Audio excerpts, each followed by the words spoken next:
Alright, so we go to Wood Elf turn 3.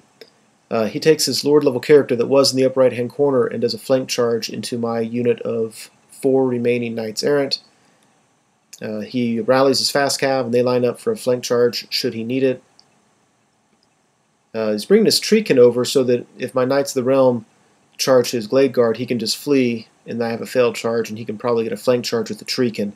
So really I don't like what I did with those Knights of the Realm. I need to rethink how I play such a mobile, shooty, heavy army. Anyway, on this side of the board, you can see he's just kind of bringing everything that was on my far left, bringing it more towards the middle. He charged his Wild Riders into the front of my Questing Knights. Took his Glade Guard, shot, killed 3 of my Knights of the Realm, who promptly failed their panic test and ran away. Which is probably all for the best. I didn't have anything good to do anyway, and if I hadn't failed my break test, I probably would have almost had to charge just to do something, and anyway, would have got slaughtered probably.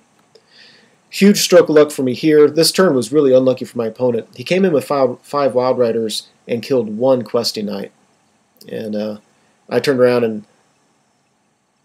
and it doesn't look like I killed any in return, but I'm gonna have a rank and at least the virtue. I'll win by at least 2.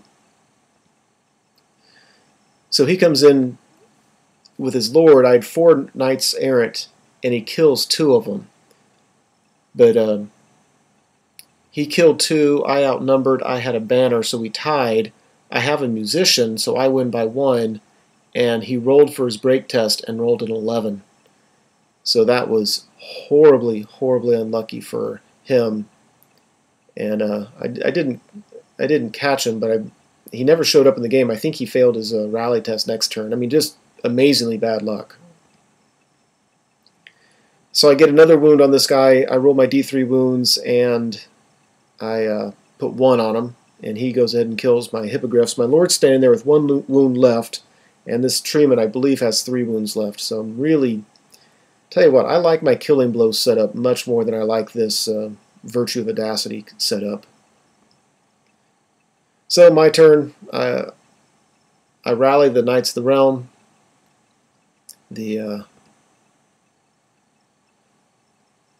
I take my Pegasus Knights at the bottom, and they countercharge the Wild Riders, so I'm going to get my Questing Knights as well as my Pegasus Knights in that battle.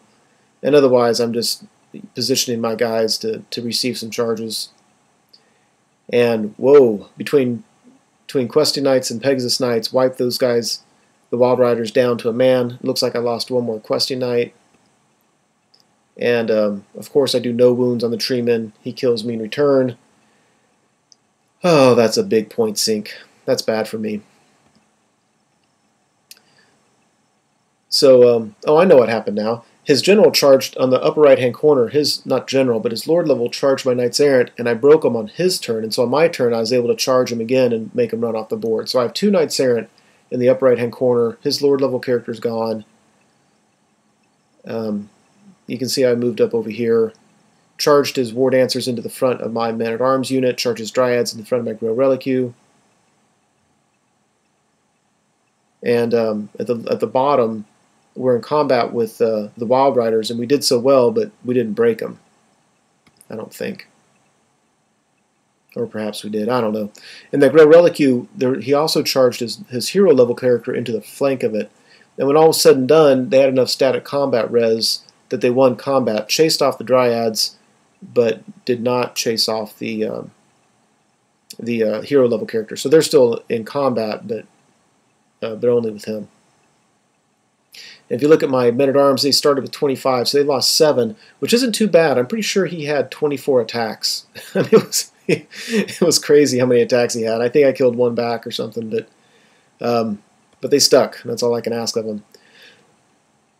So what I did this time is I just decided I'm not going to have the same thing happen to my Knights of the Realm, especially with his Fast Cav, his Treeman, and his Treekin all in that area. So I just turned my Knights of the Realm and just go as quickly as I can behind these hills. So I'm not fleeing. I'm just trying to get out of harm's way. You can see I take my BSB out of the unit. He's looking to possibly flank charge those War Dancers, get my Questy Knights over here to flank charge his noble level character should I need to. If you look at the upper left, I took my Pegasus Knights and charged his Dryads because they were already fleeing, and so they fled some more. The bad news is I wasn't able to go in contact with this Glade Guard, so he's going to be able to shoot at me with those guys. So Brett turn 4, the Questy Knights, I didn't have to charge on my next turn. The Grail Reliquew broke his hero level character on my turn. So that was kind of nice. I like when my peasants do good things like that. So, and you can see the men-at-arms are still sticking around. This time he wasn't able to use the same War Dance or whatever to give him an extra attack. So I think he went with Killing Blow, and it just didn't really hurt me nearly as badly. So Wood Elf turn 5, I mean, what's he going to do? He's kind of moving his guys up. You notice his Treekin is down from 3. This is at the top middle. From 3 he's down to 1 guy. That's between my Trebuchet and my Bowmen who have flaming arrows. Been whittling them down. On the side of the board, again, you can just see him moving over. He lined his at the top his fast cav up so they can shoot at my Knights Errant up there, but he's unable to kill him. Again, you can see what's going on down here. And this time his War Dancers get their extra attack dance thing again, and yeah, they they crush my Men-at-Arms and pursue them. So Men-at-Arms held those guys up for a couple turns, but I wasn't able to support them, so they're gone. So Brett turn 5, take my Grail Reliquew, charge his hero level character again, and we just take a draw in combat. My Pegasus Knights survive the shooting from the Glade Guard, charge and overrun them, and that's how it turned out. This game again was long. We never went to turn 6 because we were already way over time again. So we added up the points, and I thought it was going to be a victory for me, but it turns out it was a draw. It was barely a draw, but it was a draw. So and the main thing that killed me was the point sink in my general. He was 436 points, I think, and losing him was huge. So anyway, first game was a loss, second game was a draw. 2 fun games so far. That's where we're at. Another look on this side of the board. There we go.